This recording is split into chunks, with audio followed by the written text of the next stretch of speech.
I believe in saving the bees. We have coexisted with these creatures for 6 million years. And in those 6 million years, we have been taught life lessons as well as our stomachs have stayed full. When I say the word honeybee, I assume you think of a small black and yellow insect that buzzed around you and stung you every once in a while you were playing outside as a kid. Well, let me assure you right now that there's so much more than that, and we need to help save them. The first thing that they have taught us is they have inspired us to work together. A collector bee will leave the beehive in the morning and they will go and touch 5,000 flowers in a day to pollinate. And they will continue to pollinate and gather the nectar for the honey.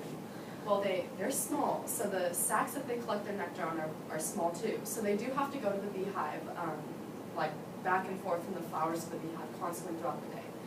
And once this collector bee has collected enough nectar to fill its sac, it will go to the beehive and transfer that nectar to the other bees. And this nectar will be passed from bee to bee in its mouth, and they'll chew on the nectar until it becomes honey. Now, once this is made into honey, another bee will then put it into the honeycomb cell walls that make up the beehive. And then another bee will then buzz its wings to cool the honey. And then another bee will come into there and seal that cell wall with wax. Now, this is all teamwork. The key to their beehive is teamwork. And now not only do they teach us great teamwork, but they teach us how to work efficiently and effectively. A single bee touching 5,000 flowers in one day, that's ridiculous. And that's just small scale. A large beehive can hold up to 60,000 bees, and they can travel collectively 55,000 miles to touch 2 million flowers just for 1 pound of honey. Now that is effective, if you ask me. And another thing they have taught us is to care about our communities and our relationships. Each bee has its own job, and they use this job every single day for the rest of their lives. You have a queen bee, and her job is to lay the eggs. And then you have worker bees, and there's different classes of worker bees, as I just showed you. There's collector bees, and then there's certain bees that seal wax cells of the honeycomb walls. Certain bees are just there to buzz all day to keep the hive cool. And then there's fertilizer bees who fertilize the eggs of the queen bee. So there's a lot of jobs going. And they do this all just to achieve one goal. And they do that just to achieve one goal. And they help each other just to achieve one goal. They also are helping the environment around them. So not only do they help their own beehive, they also help the environment. Every time a bee goes from one flower to another, they collect pollen grains that are essential to flower reproduction. So then there again, they are helping all of the community around them as well as the community that they live in. Another thing that they do with our relationships is they teach us how to give in a relationship. They teach us to not take more than we give. The bees, the only thing they take is the nectar. But they give us flowers, they give us broccoli, they give us cucumbers, they give us pumpkins, they give us flowers. If you walked into your grocery store, 7 out of those 10 plant foods are pollinated by bees. And why aren't we saving them? Why is it so hard to do 4 simple things that can save these bees? The first thing you can do for the bees is go online and you can sign a petition that is going to stop the EPA from permitting the use of bee-killing pesticides. And now by signing this petition, you are not only putting into light to Congress, because this petition will be sent to Congress to put in light the bees problem, but you're going to be helping the community, and you're going to be helping you're going to be helping gather people for a cause. Next, stop using pesticides yourself. Those the yellow little dandelions in your yard, those aren't going to hurt your yard, really. I mean, they're just yellow weeds.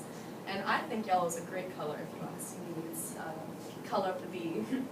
And while you put those pesticides and the chemicals into the ground to kill those weeds, it absorbs into the soil. And what's rooted into the soil? Well, the roots of the flowers that those bees go to. So not only are you putting chemicals into the food that the bees eat, but you're putting chemicals into the food that the bees pollinate for you to eat. So you have to be very careful about putting chemicals into the ground, because not only do they absorb into the soil, but they also run off into street, like sewer things from rain, so you have to be very careful.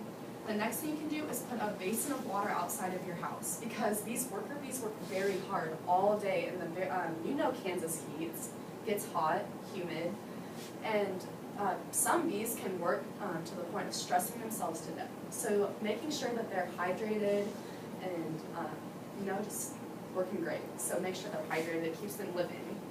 The next thing you can do is, and the most beautiful thing, personally, I love doing this, is planting flowers. There's many, many flowers that bees are attracted to, and by planting these flowers, you can stimulate the plant reproduction, which is stimulating bees, because what makes flowers reproduce is the pollen grains that the bees transferred. So by doing those 3 things, or those 4 things, it's so easy to save the bees. And by saving the bees, you're going to be saving the food that you eat. And why do this? Why do these things? Well, first of all, we're going to be saving a great teacher. These, like I said, these bees have taught us great lessons about working hard and our work ethic and how we work. And so by taking away a natural teacher, you're going to be taking away those natural teachers from your kids. The next thing you're going to be doing is you're going to be bettering the earth that you've lived on. Humans have lost sight of the planet. We don't care enough about the planet we live on and the things that live on it. So by saving the bees, we are not only going to be saving the plants, but we're going to be saving the earth that we live on. So make sure you take these 4 steps to save the bees, because not only will you be saving the bees and the planet, you're going to be saving your own work ethic. I believe that the bee is the symbol of work ethic, and if mankind's work ethic is, I believe that mankind's work ethic is a symbol of the bee, because when the bees have taught us to work hard, and we expect our dreams and our goals just to come true. We have become adapted to that. And I think that if the bee dies, so does our work ethic, and so does we won't be able to reach our goals unless the bee is still here. So make sure you take those 4 steps to save the bee.